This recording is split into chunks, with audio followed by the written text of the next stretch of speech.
Welcome back, everyone, to Open Line. We're in the middle of a panel discussion on this moratorium on evictions.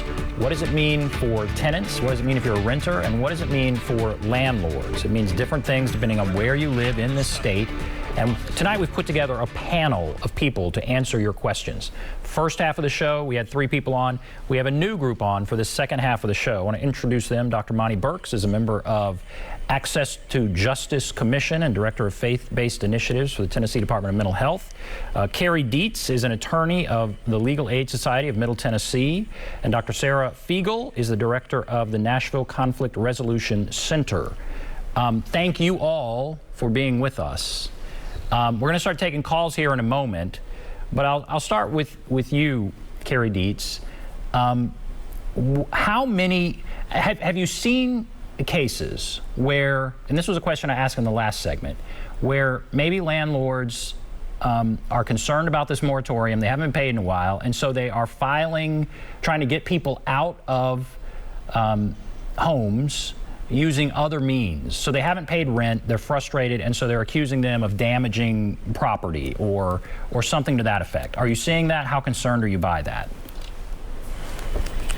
Yes, that's a great question. And that is one of the ways that we've been seeing some landlords trying to get around that eviction moratorium is exactly what you mentioned by saying the eviction is not based on non-payment of rent, it's based on something else. There are a couple of ways to check that. First of all, if it's an eviction for anything other than non-payment of rent, the landlord has to provide a written notice to the tenant first. If the landlord hasn't provided that notice, then they filed the eviction prematurely, and that eviction should be dismissed. So unless there's a written notice that the landlord can provide pointing to a reason other than non-payment of rent, they shouldn't be able to move forward.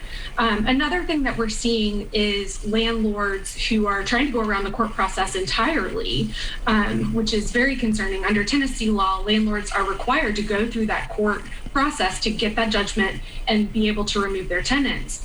However, people are getting antsy, and what we're seeing are some landlords trying to threaten or harass tenants into leaving before they've gone through what they need to do, maybe by shutting off utilities, changing the locks. That's also something that we're seeing, and that's been very concerning to us at Legal Aid.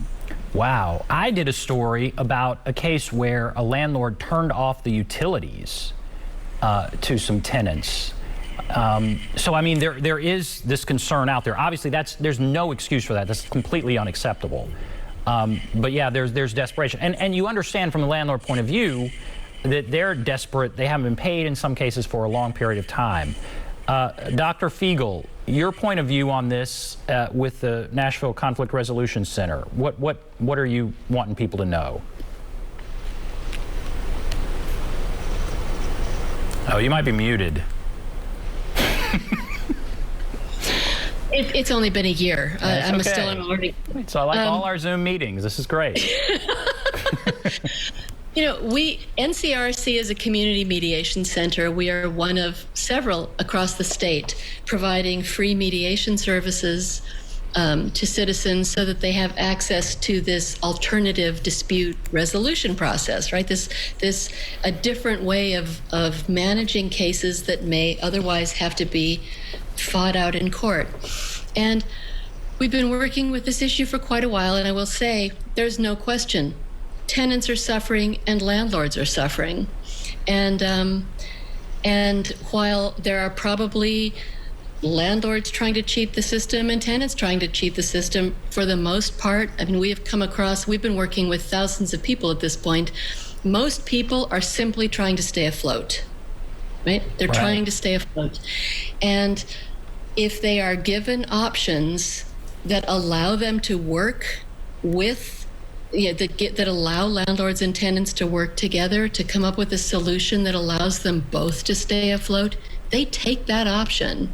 It's just a question of letting them know those options exist.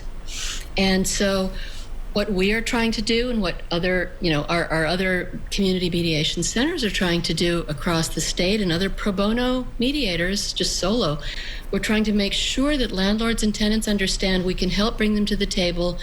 We can help them try to navigate the rent relief system, because there are federal funds available. Now, there are all kinds of caveats, and if you'd like to get into that, we can get into the weeds. But for the most part, we are very much just committed to getting as many people to the negotiating table as possible. And keeping them out of the courts. You want to keep them out of the courts. Out of the courts. Yeah. Even if people realize, if they may come together and say, you know what, maybe a tenant does have to move. But if we can come to an agreement about how to do it and not have a court eviction, that's going to be incredibly powerful for allowing the tenant to move on and find another apartment. So I want to also ask Monty here before I start taking calls. We have several calls. Monty, your point of view on this is what, and what are you hoping to get out there? So absolutely, and thank you. Pleasure to be on the show, man. What I would like to get out there is our faith communities. I'm the director of faith-based initiatives, so I work with our faith communities on different areas, different issues. Faith-based partners can drive information home that nobody on this panel can, including yourself, because our faith-based partners are culturally competent to their communities. So what we want to make sure that our faith-based communities know that you don't have to be a legal expert to partner with someone that provides legal services. You don't have to have a clinical expertise to partner with someone that can provide clinical services. There are a lot of other adjunct ancillary resources that can be funneled through our faith community and partner with our faith community to serve people. And we want our faith communities to know that they can be trained in how to be trauma informed.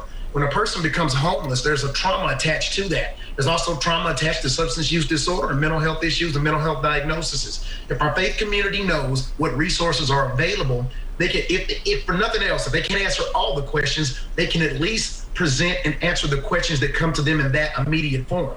So we can help ready our faith communities to be an access point to get other services to keep a person safe. When a person is homeless or does not have somewhere to stay or does not have food or does not have clothing, there are a lot of other things that attach to it. We have over 12,000 faith institutions in the state of Tennessee. Over 3.7 million people in our state's population identify with some type of faith tradition. That's a whole lot of resources to get a proper information served out and have it in the proper context and get people to the right resources. Definitely. Okay, that's great. All right, let's start taking some calls. Let's go to Stuart. Hello, Stuart. Yes. Go right ahead. Two things. Yes. First of all, not everybody actually has access to the internet at this time, especially if they're going through financial problems. And then second, if you would address as far as not having access to the internet and other ways to get in touch with some of these agencies and stuff. But it also, what about mortgages and foreclosures? How does that work with this at this time? For homeowners. And I'll hang up. Yeah. So I can hear better. Okay, thank you. All right. Let's say you don't have access to the internet. Let's not overwhelm. Let's give them some good, just the most basic sort of information there. And what about mortgages and foreclosures? I'll ask Carrie about mortgages and foreclosures, and Monty or Sarah, you can take the first part. Let's say you have no access to internet. What should that person do? Can I just say, you start by calling 211. Wherever you are in the state of Tennessee, you call 211, which is kind of under the umbrella of the United Way, and you will talk to a person who can tell you where to go next. You're not going to get the answer to all of your questions in that moment. You have to sit down and recognize that you're going to be given another phone number, and you may make a few calls. So make yourself a cup of tea. But you will be able to do everything on the phone, and you will be able to reach all of us who want to help you. Very good. Okay. I have Yes, and I have another part of that is, again, we work with about 750 different congregations across the state of Tennessee. A lot of them allow people to use their internet to park in their parking lot, or to partner with them to come to their coffee internet cyber cafe, etc. And also we work with a lot of other recovery and treatment partners that do the same. I would suggest that you reach out and partner with one of your local faith institutions. Again, it's not about your faith tradition or not about their faith tradition. It's simply about using them as an access point to access the internet so you can get the right information. So that would be a resource or a point for you to be able to utilize the internet. Very good. And then Carrie, so we've talked about renters. He's asking about mortgages and foreclosures. What can you tell us? Yes. So it's important to know that there are also some consumer protections at the federal level in place on mortgages and that cover homeowners. It is a little more limited than the eviction protection. That eviction moratorium from the CDC is quite broad. And so mostly what we're seeing out of the federal government over the last year or so has been protections for people who have federally backed mortgages. So if your mortgage is insured by the federal government, you may have access to additional protections. You may be entitled to some sort of forbearance. Even if you're not, even if you don't have a mortgage that would qualify you for, guaranteed protection under federal law currently, it's a really good idea to reach out to your lender, to your mortgage servicer early and often, and see what sort of opportunities there are for you, because your mortgage servicer or your lender may have something in-house. So it's a little less talked about and a little less universal than this CDC eviction moratorium, but there are some protections for homeowners. The best thing to do is just to start by reaching out to your mortgage servicer, explaining what's going on and seeing if they have options for you to try to keep your home. Okay. All right. We have several calls on the line. We're going to take a break, and then I'm going to come back. I'm going to take Anthony and Mike and others. So hold on. Take a break. Be back right after this.